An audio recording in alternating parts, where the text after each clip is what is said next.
এখনো এই বুদ্ধভূমিতে সধর্মের জয়গান দীপ্তমান। সেই পূর্ণপুরুষদের অন্যতম সাঙ্গিক ব্যক্তিত্ব বাংলাদেশ সংঘরাজ ভিক্ষু মহাসভার খ্যাতিমান সংঘ মনীষা সংঘরাজ ভিক্ষু মহামণ্ডলীর তিনবার নির্বাচিত সভাপতি, যার শাসন সময়ে দায়িত্ব সময়ে যিনি সংঘরাজ ভিক্ষু মহামণ্ডলীর চিকিৎসা ফান্ড থেকে শুরু করে বহু উন্নয়নমূলক কর্ম, প্রশাসনিক দক্ষতায় যিনি সংঘরাজ ভিক্ষু মহামণ্ডলকে সুউচ্চয়ে নিয়ে যাওয়ার ক্ষেত্রে অনন্য অবদান রেখেছেন। মাইনী গৌতম আশ্রমের কমপ্লেক্সের অন্যতম নান্দনিক কারুকার্যের সুমণ্ডিত করার ক্ষেত্রে যার অন্যতম ভূমিকায় মহা উদ্যোক্ত, এবং স্কুল, ধাতব্য চিকিৎসালয় থেকে শুরু করে অনাথ আশ্রম বহুবিধ প্রতিষ্ঠানের প্রতিষ্ঠাতা।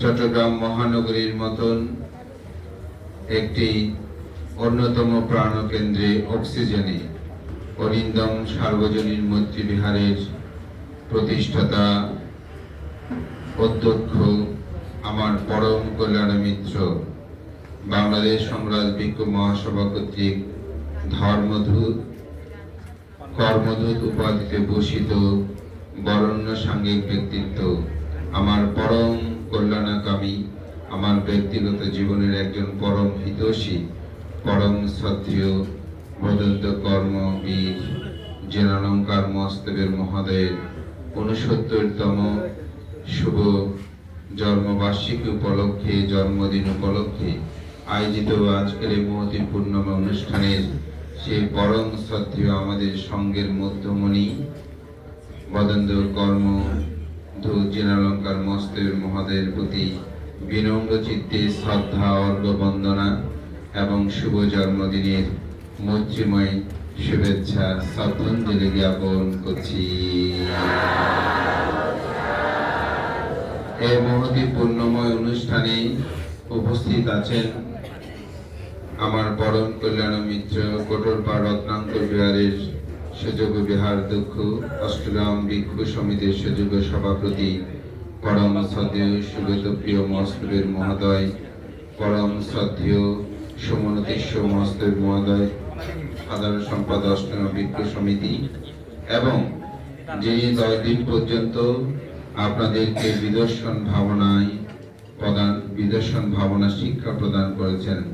মহাকারণিক তথাগত বুদ্ধের ধর্ম দর্শনের অন্যতম মূল সে বিদর্শন শিক্ষা দানে শুধু আপনাদেরকে নয়, সমগ্র বাংলাদেশের সধর্ম প্রচারে, যার লেখনে, কথনে, বলনে, আদর্শ জীবনাচরণে একজন শুদ্ধচারী ভিক্ষুর জীবনাদর্শন দৃশ্যমান হয়, সেই পরম শ্রদ্ধেয় বিদর্শনাচার্য সত্যপাল মস্তবের মহোদয়, উপস্থিত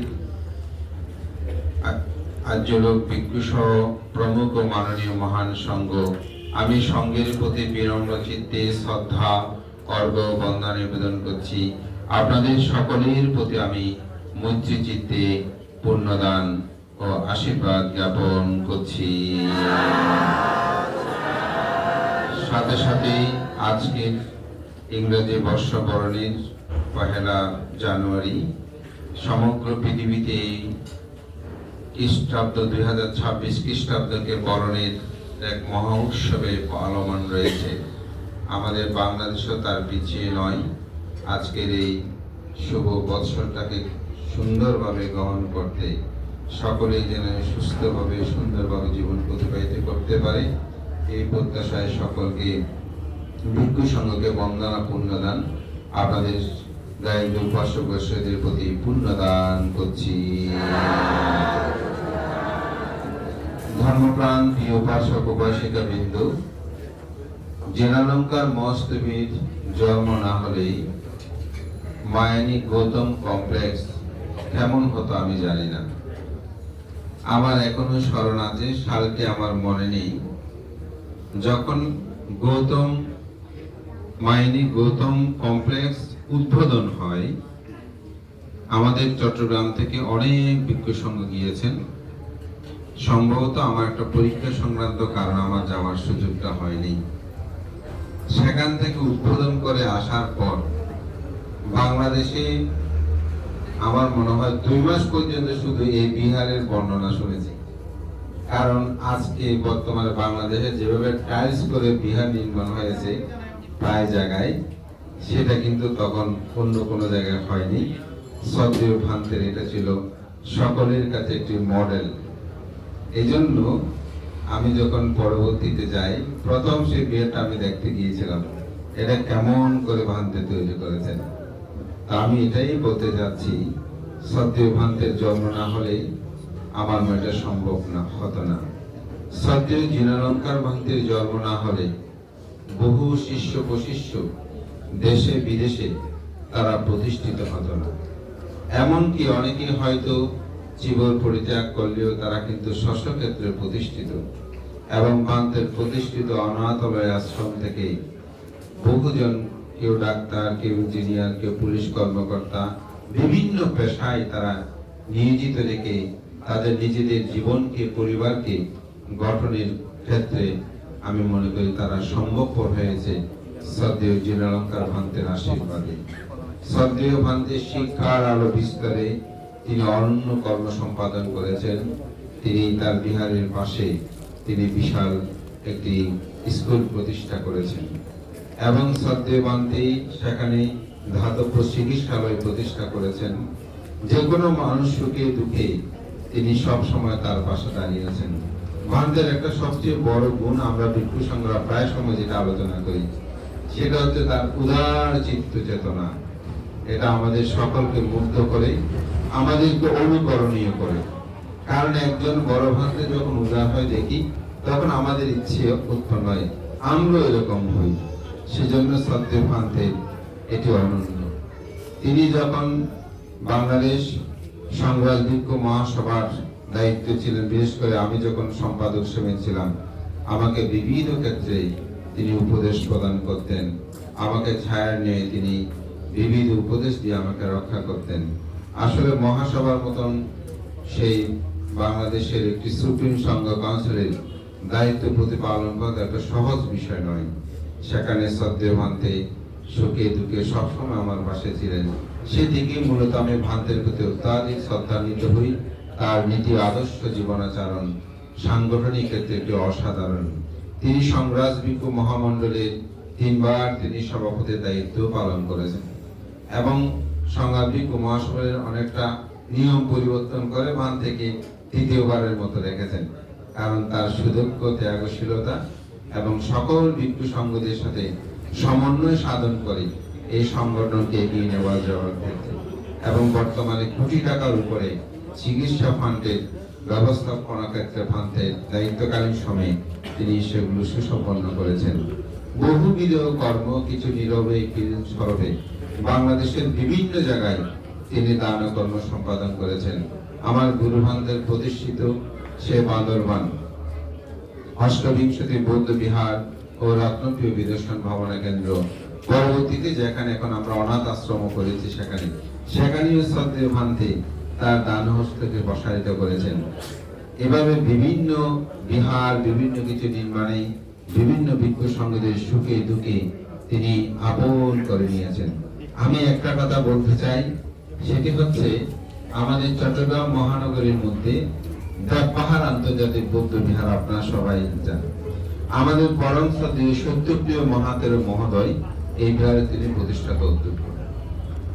চট্টগ্রামে যে কোনো প্রান্ত থেকে যে কোনো ভিক্ষু সংঘ আসলে আপদ বিপদে সদীয় ভান্তের কাছে গিয়ে যদি কেউ বলে, ভান্তে আমাকে একটু থাকার ব্যবস্থা করেন, ভান্তে না বলে নাই। আমাদের কাছে কোনো ভিক্ষু আসলে আমরা বুদ্ধি শিখিয়ে দিতাম, বলে দিতাম ভান্তের কাছে একটা রুটি নিয়ে যাবে, তারপর পারলে একটা চনাচুর নেবে, নিয়ে ভান থেকে বন্দনা করে, ভান্তে আমি এখন অমুক কলেজে পড়ি, আমাকে একটু আপনি থাকতে দেন।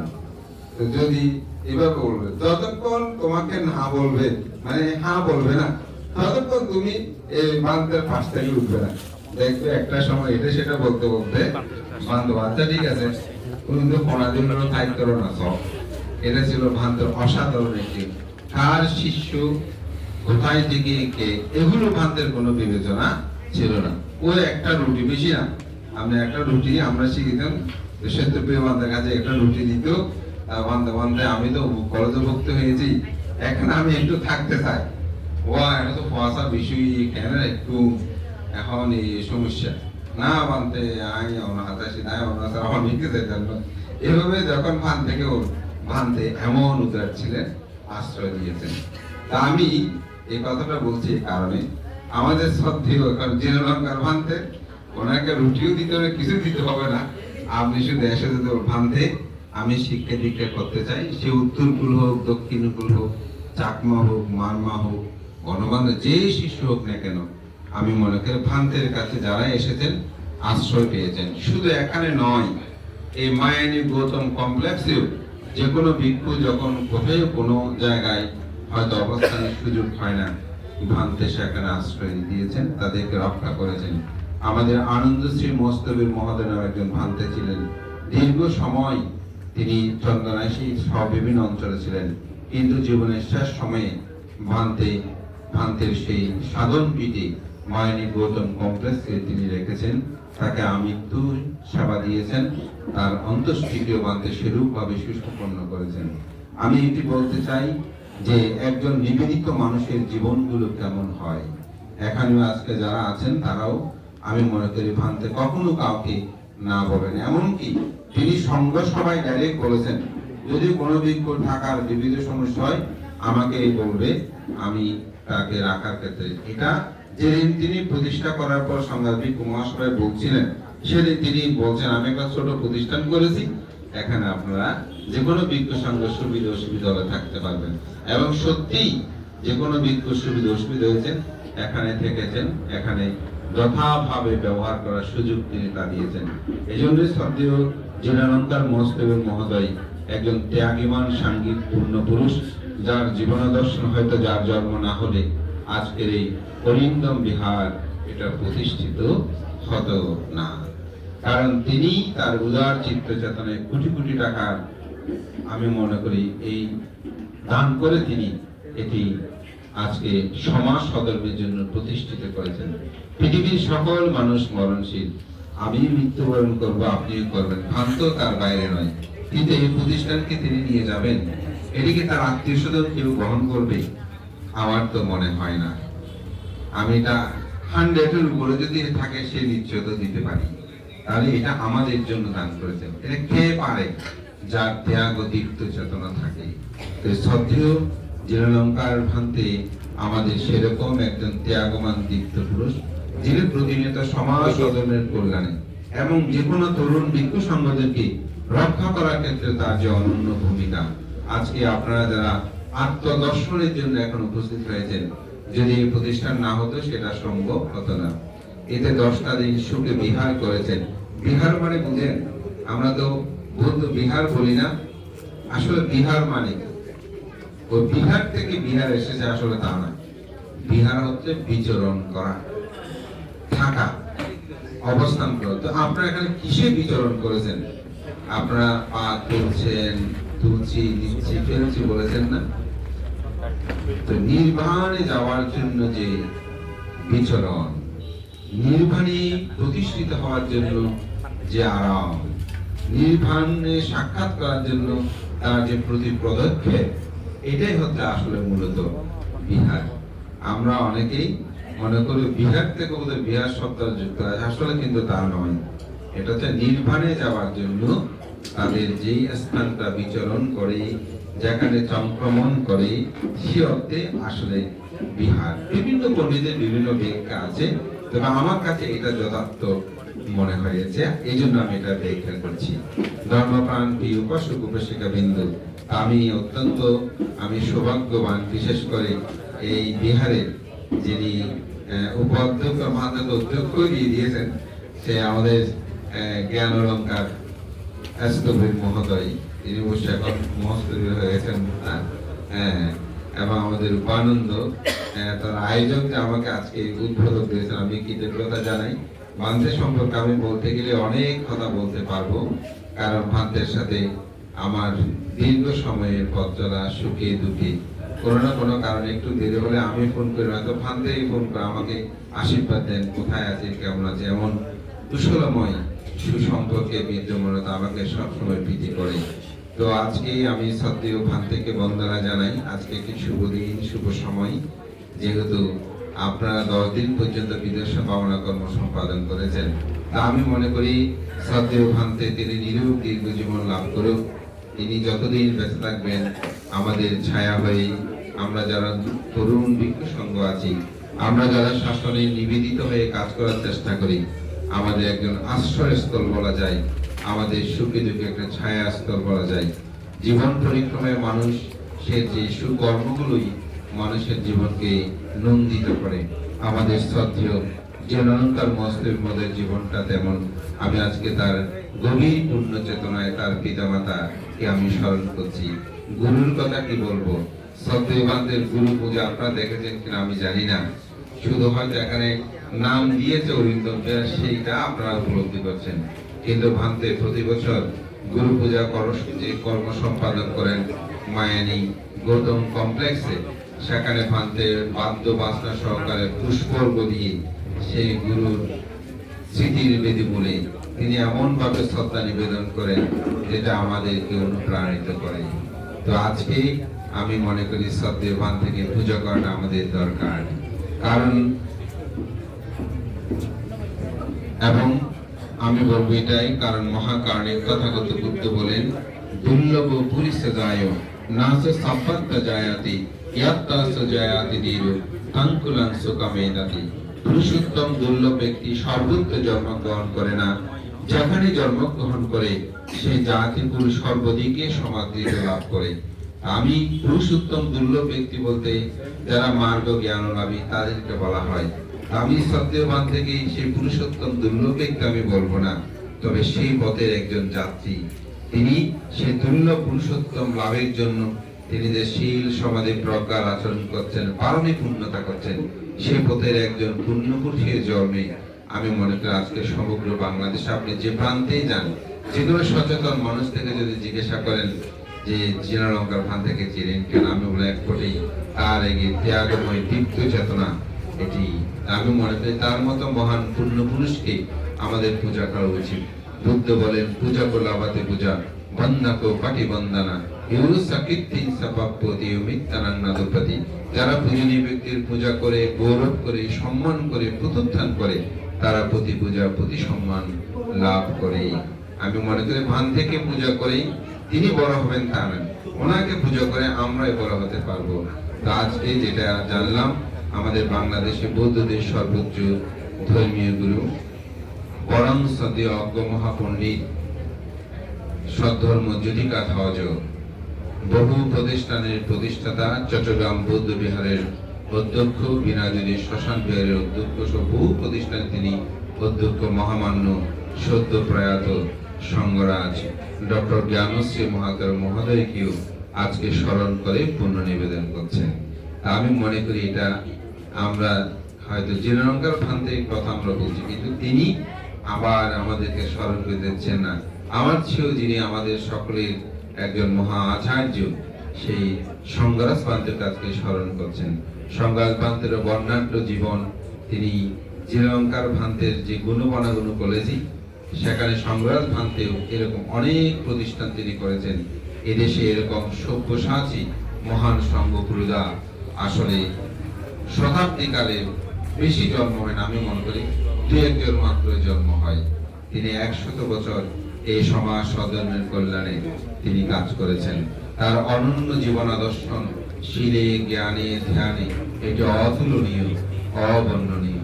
সেই বুদ্ধ চরিত্রের প্রতি বিনম্র শ্রদ্ধা অর্ঘ্যবন্দনা নিবেদন করছি এবং আজকে যারা আয়োজক তাদের প্রতি কৃতজ্ঞতা জানিয়ে শ্রদ্ধেয় ভান্তের 69তম জন্মদিন এটা আমরা উদযাপন করছি। এটা আমি মনে করি শুরু, এটা শেষ নয়। ভান্তে যেন নিরোগ দীর্ঘ জীবন লাভ করে সুস্থভাবে, আমি একটা প্রার্থনা করি প্রায় সময় আমার বন্দনার শেষেও, সেটা হচ্ছে সুস্থভাবে যেন দীর্ঘায়ু হয়। অসুস্থ হয়ে শয্যাশায়ী হয়ে দীর্ঘায়ু হতে চায় না। আমি এটাই বলবো শ্রদ্ধেয় ভান্ত যেন সুস্থভাবে তিনি নিরোগ দীর্ঘ জীবন লাভ করে আবারও তার পিতা মাতাকে পুণ্যদান করে তারা এমন সন্তান গর্ভে ধারণ করে এই সমাজকে উপহার দিয়েছেন, তাদেরও পুণ্যদান করে তার গুরুভান্তের প্রতি বিনম্র শ্রদ্ধা ও বন্দনা জানিয়ে এবং মহান সংঘকে বন্দনা জানিয়ে শ্রদ্ধেয় ভান্তের নিরোগ দীর্ঘ জীবন কামনায় পুণ্যদান করে আজকের সবার শুভ উদ্বোধন ঘোষণা করছি।